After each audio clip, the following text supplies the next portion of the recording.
I'm Cody, coming to you from the Okanagan Regional Library. Now, we're doing STEAM at the library today. That's science, technology, engineering, arts, and mathematics. But we're going to start off today with a word game. Now, this word game is going to be tied to a very interesting bit of math that you use in day-to-day life, so I think you're going to find it pretty interesting. So let's get started. Have you ever played the game Telephone? It's a lot of fun. To start, you get a bunch of people all arranged into a circle, and they pick who's going to go first. The first person comes up with a message. It's a secret message. Then the first person whispers that message to the person on their left. The second person, the recipient of the message, whispers the message to the person on their left based on what they heard. You go all the way around the circle like this until you get back to the first person. The last person says what they heard out loud, and then the first person says what they actually said. Even when everyone's trying their best, sometimes people mishear and hilarity ensues. We say that telephone is a game where communication happens over a noisy channel. The channel is the thing that you send the message through. In this case, it's the air between one player and the next. Noise, in this context, means anything that's not part of the message or signal that you're trying to send. It gets introduced as a part of communicating. Since you need to whisper your message, the ambient sounds of the area interfere with sending a clear message. This interference is what we're calling noise. Differences in speaking and hearing can also be modeled as this type of noise, since they also interfere with sending on the message. But that's not the only possible source of errors. Now, sometimes when you're playing telephone, there are people who look and have a bit of fun on their own, at the expense of everybody else. One person, let's say Mal here, decides to just change the message on purpose. Now, Mal is a primary source of errors in the channel. This could be funny too, but it gets away from the spirit of the game. So telephone is a game that works best when everybody's cooperating. But when someone like Mal, a bad actor, gets their hands on the game, it can become a lot less fun for everybody else. So what we'll do instead is redesign the game so it's competitive. Mal can have fun trying to mess around with messages, trying to make mistakes in other people's communications. And other players can have fun trying to protect their messages from mistakes being made by the bad actors. Alice is the sender and wants to tell Bob a message. She wins if Bob can understand it correctly. Bob is the receiver. Bob is on the same team as Alice, and he wins if Alice wins. That is to say, if Bob understands the message correctly that Alice was actually trying to send. The message has to be something that Bob doesn't already know. Bob would generally be pretty surprised to hear what Alice is saying if you're playing the game right. Bob shouldn't know anything about the message in advance except for how Alice is going to send it. Sounds easy so far, right? But Alice has to send the message through Mal.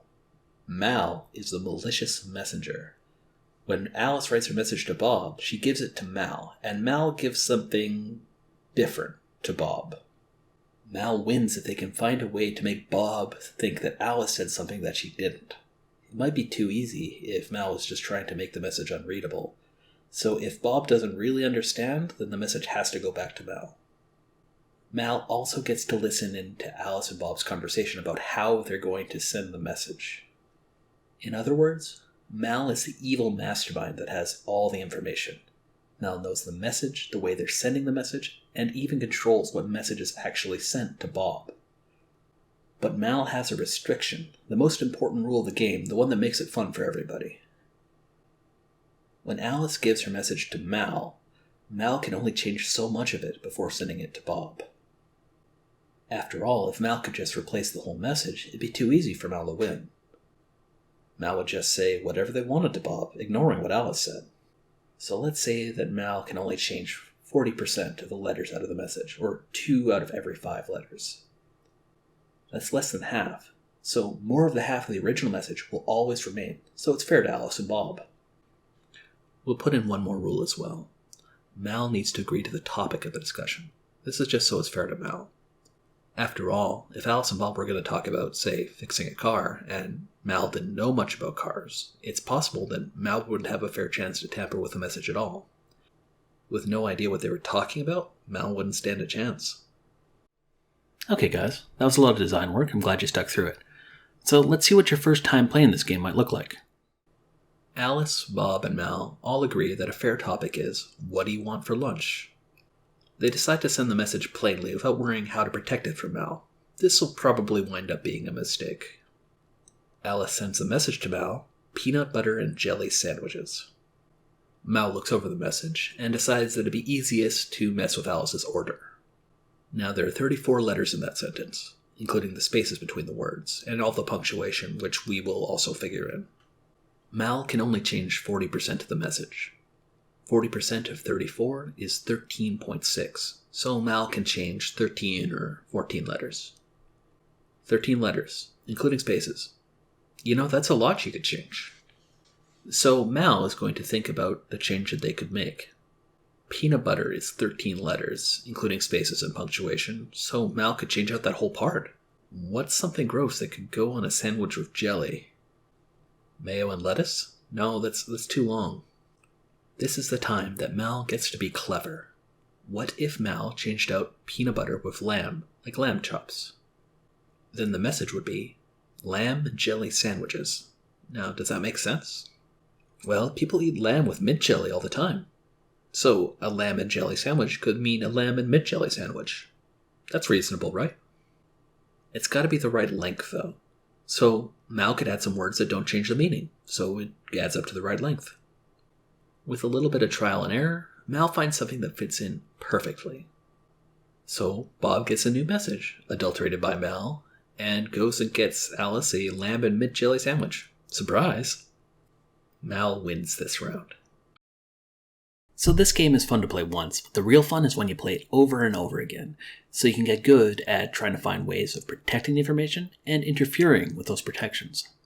Alice and Bob get to make strategies to try to protect their information. So what kind of strategies could you use? Well, if you were going to send only messages that were in alphabetical order, like by the words, then it would make Mal's life a lot more difficult to try to interfere. After all, they couldn't just change out whatever word they wanted. They'd have to put in something that was in alphabetical order. And that's only the start. Alice and Bob could even make their own code to try to protect their message. But there is a trick to it. Mal gets to listen into their entire planning session, so it's not a secret. There is a way, though. There's lots of modifications you can make to the game as well. You could take turns. Everybody could play different roles. That way you would know how the other side operates, so you'd be able to interfere better or protect better against the other side.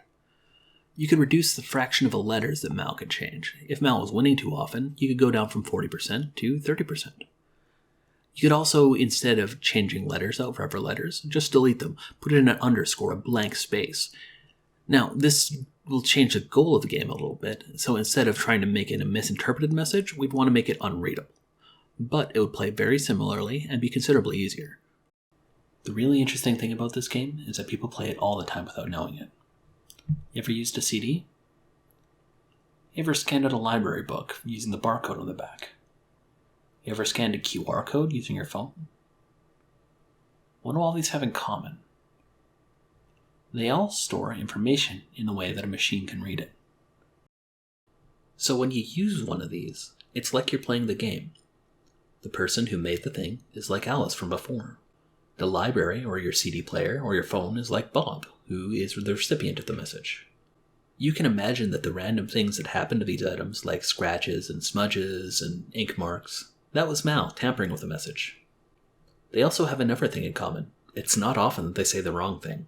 Even if you scratch a CD to a degree, it can still play. Even if a barcode is dirty, it doesn't scan through as a different item. So, how does it know? Well, it turns out that there is a way to do that.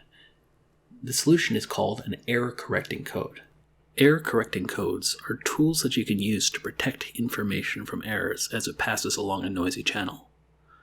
These use a lot of clever mathematics and techniques to store information away that makes it so if parts of the message are lost or changed, you can still recover the original message. When you're playing the game as Alice or Bob, you're actually making an error-correcting code. CDs and QR codes use error-correcting codes by design to protect against the noise that comes up in normal use. There is a trick to it, though. Robustness against errors comes at the cost of making the message longer. Now, the math behind error-correcting codes can get a bit complicated, but the math behind barcodes is actually pretty accessible, so we'll start there. This is a barcode. different bars on the barcode have different thicknesses, and the numbers of the barcode are actually all encoded by different patterns of bars. That's to say, each pattern means a different number. Here's a diagram. Now this is only for one type of barcode. There's many different kinds of barcodes, each specialized for different tasks. Barcodes use a slightly different tool, an error detection technique called a checksum. We call it error detection rather than error correction because a checksum doesn't give you the ability to tell what the original message was. They're a lot more efficient than error correcting codes, though. Say that Alice and Bob wanted to make it so they could send 9 digits between each other, say for a book. And they wanted to be guaranteed that if one digit got changed, they'd be able to tell that it was changed. So say they send 10 digits instead of 9. They're still sending 9 digits worth of information, but they add a special 10th number. To get this 10th number, they add up the other 9 digits. Then, they take the remainder when divided by 10. Another way to look at this is that they take the last digit in the sum of the other 9 digits. This action of just taking the remainder when dividing by another number is called the modulo operation, or the mod operation for short. It's an important and well-studied operation in math and computer science. So the last digit, the 10th digit, is a sum of the first 9 digits, mod 10. This 10th digit is then called the checksum of the first 9. So let's have a bit of a thought experiment here. Now, say you're playing as Mal. You know that Alice is going to send 10 digits to Bob. You know that the last digit that Alice is sending is going to be the checksum of the first 9 digits. And you're only allowed to change one digit. Can you manage to slip an error across Bob there? Change one of those 10 digits? Pause the video and give it a try. It turns out that if Mal changes one digit of his new 10-digit number, Bob will always be able to tell. Say we change one of the first 9 digits. Changing any of the first 9 digits will always change the last digit, or the checksum of those 9 numbers, the sum of those modulo 10. Comparing to the 10th digit will show that the actual checksum is different from the expected checksum. If you just change the 10th digit, you have the same problem. Now, say you can change 2 digits instead of just 1 digit. Can you find a way to send an incorrect message? Pause the video and give it a shot. This is easy now. You just change one of the first 9 digits, then compute the checksum of those new 9 digits. Then change the checksum digit to be the answer. Okay, I got one last one for you. Let's make it a bit harder.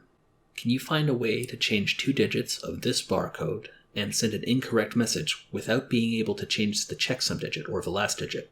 This one can be done as well, but I'm not going to give you the answer this time. See if you can figure it out. I hope you guys have a great day and enjoy.